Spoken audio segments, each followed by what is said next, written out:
nchini Uturuki. Kufuatia utekelezaji wa ujenzi, katika kufuatilia utekelezaji wa ujenzi wa meli hizo, mambo kadhaa yamejitokeza. La kwanza tuliona kwamba ndani ya mkataba ule au mkandarasi ana mtu anaitwa agent. Sijui agent ni nani, mwakilishi ni nani sijui. Wakala. Ana wakala yupo Tanzania, ambaye wakala yule anatakiwa kulipwa milioni $2 kwa kila meli tutakayojenga. Meli ya chini ilikuwa na milioni 1.9 pamoja na vimalipo vidogo vidogo vinakwenda kwa wakala aliyepo Tanzania. Nikaomba mkataba wa wakala, nikaupata. Kazi za wakala ni kufuatilia tenda zitakazotoka Tanzania, kuomba hiyo tenda, kujaza dokumenti za tenda na hivyo ni operational. Lakini wakala analipwa kwa kila meli itakayotengenezwa Tanzania milioni 2, milioni 1.9 dola. Nikachukua hatua za kuagiza vyombo wamtafute wakala na waongee naye. Walifanya kazi yao. Lakini nami nikamwita huyu mkandarasi aliyeshinda hii tenda. Mwisho kaomba radhi na kukubali kuachana na wakala. La pili lilojitokeza katika matayarisho ya kumfuatilia mkandarasi kujenga meli hizo, matayarisho yake yalikuwa yanatia wasiwasi na hakuonekana kwamba yuko tayari kujenga meli hizo. Kutokana na wasiwasi uliopatikana na serikali, tukaamua kuunda timu ya wataalamu kutoka sekta mbalimbali. Tuliunda timu kutoka Wizara ya Ujenzi, tuliunda timu mjumbe mmoja kutoka Wakili Mkuu wa Serikali, mjumbe mwingine tulimtoa kampuni ya huduma za meli, mjumbe mwingine tukamtoa jeshini kitengo cha Navy. Hii ndio timu ambayo tuliitaka iende Uturuki, waende wakafuatilie hadhi au hali ya huyu mkandarasi aliyeshinda hii tenda. Yaliyojitokeza ni haya yafuatayo: kwamba katika kumtafuta huyu mkandarasi imegundulika kwamba yute huyo mkandarasi haina eneo lake la ujenzi wa meli, yani shipyard. Badala yake imekuwa ikipata zabuni, na wao ni madalali, wanachukua zabuni, wanatafuta kampuni nyingine, wanawapa kazi, wao ni madalali.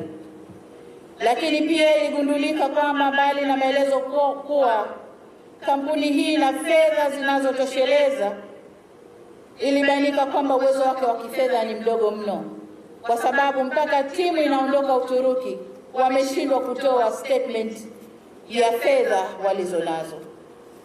Lakini jingine ni kwamba wasifu wa kampuni na uwezo wake katika ujenzi ni wa mashaka, kwani haipo hata kwenye orodha ya wajenzi wa meli inayotolewa na Umoja wa Wajenzi wa Meli nchini Uturuki, yani Association of Shipbuilders pale Uturuki. Hii kampuni haimo, na hiyo ndio ilituthibitishia kwamba hawa ni madalali. Lakini pia haikuwa na wafanyakazi wenye sifa za ujenzi wa meli na wala haina mitambo ya kujenga meli. Hadi sasa kampuni hiyo haijafanya lolote kwenye kazi hii ambayo tulisaini nao mwezi Juni mwaka huu. Eneo ambalo walilitumia ni kampuni nyingine inaitwa, maneno ya Kituruki sijui kama nitaweza kuyasema, HK Erzurum Shipyard, kampuni nyingine kabisa ambayo hata yenyewe ilipokaguliwa ina uwezo wa kufanya tu matengenezo ya meli na kutengeneza boti ndogo ndogo. Lakini ndugu zangu, tujiulize, tenda hii ilipotoka ilitolewa na bodi ya tenda ya wizara husika au shirika husika.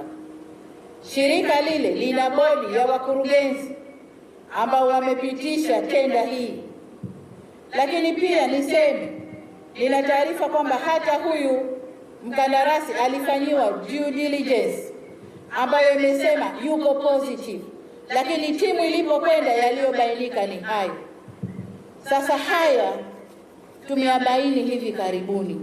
Huko nyuma yametokea mangapi? Yametokea mangapi, waziri? Na hili nalo ni mzigo wako.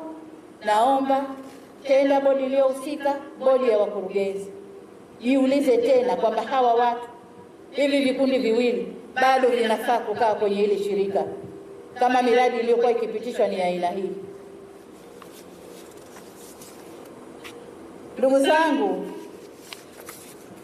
nimemwambia waziri achukue hatua ya kusimamisha hiyo tenda akishirikiana na mwanasheria mkuu wa serikali ili kunusuru fedha zetu zisiliwe na wajanja wachache.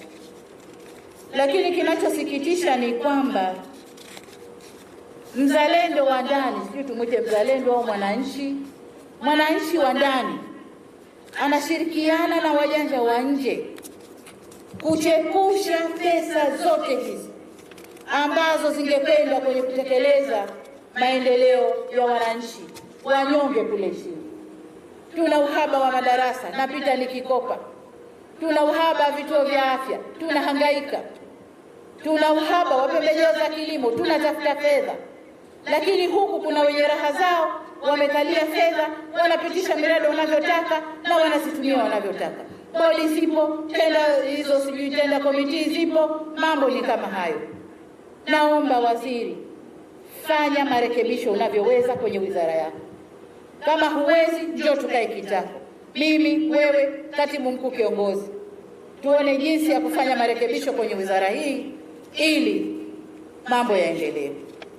Lakini fedha hii inatumika hivyo papo hapo kukiwa na wafanyakazi tele wale kule wa ngazi za chini ambao maslahi yao na stahiki zao pengine hawapati kwa wakati au yako chini.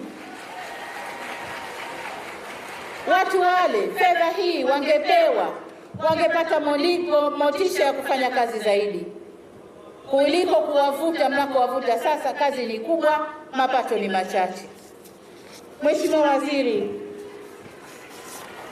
nilikuweka kwa kukuamini na naomba nenda kasimamie kazi hii kama ninavyotarajia. Na utakaposhindwa njoo niambie, dada, nimeshindwa. Nitaangalia mwingine ambaye labda ataweza kunisaidia. Lakini hayawezi kuendelea.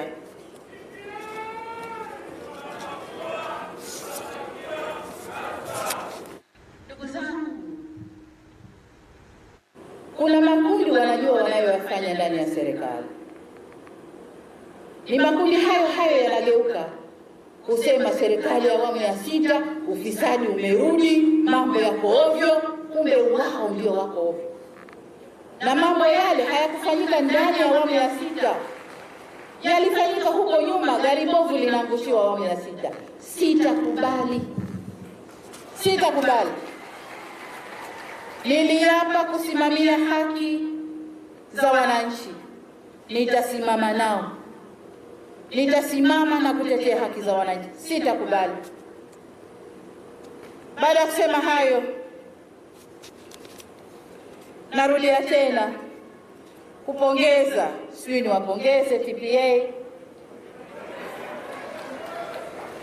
Nadhani kwa kazi zinazoendelea niwapongeze tu ili niwape moyo muendelee kufanya mazuri zaidi. Lakini vile ni walaumu kwa haya ambayo yalitokea na hamkuyachukulia hatua. Kwa maana hiyo, mimi uwezo wangu ndani ya wizara hii ni kuvunja hizo bodi, kumuondoa mwenyekiti. Kwa wenye viti wote wawili, nadhani bodi ya shirika la meli sijui kama niliiunda upya au vipi, ya kwenda kutizama ya zamani ile. Kwa hiyo wenye viti wote wawili wa bodi nimewaondoa. Waziri, utafanya palipobakia. Tenda bodi hizo si uwezo wangu, ni uwezo wako na watu wako. nasubiri nione kitakachotokea. Hatuwezi kuendelea na mambo haya halafu mnachukua malawama mnatupia kuliko husika. Haiwezekani. Kwa nawapongeza kwa kazi inayoendelea, kazi iendelee, na kwamba eneo hili sasa limezinduliwa rasmi na kazi ya kushusha na kupakia mizigo sasa iendelee kwa ufanisi na weledi. Asanteni sana kwa kunisikiliza. Asante. Jamani wote